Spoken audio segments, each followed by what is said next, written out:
বল্টু গেল ঈদের শপিং করতে, অথচ পকেটে কোনো পয়সা কড়ি নেই। তবুও বল্টু শপিং মলে হাঁটছে আর কাপড় জুতা প্যান্ট দেখছে।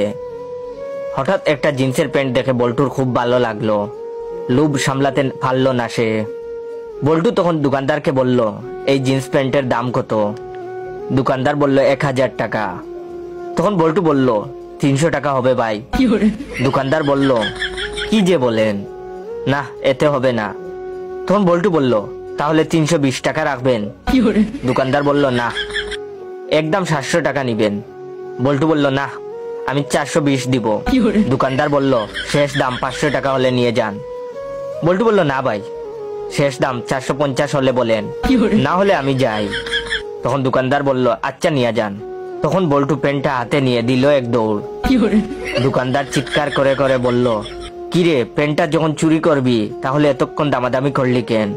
বল্টু দৌড়াতে দৌড়াতে বলল, আরে দামাদামি না করলে তোমার 1000 টাকা লস হতো, এখন 450 টাকা লস হয়েছে।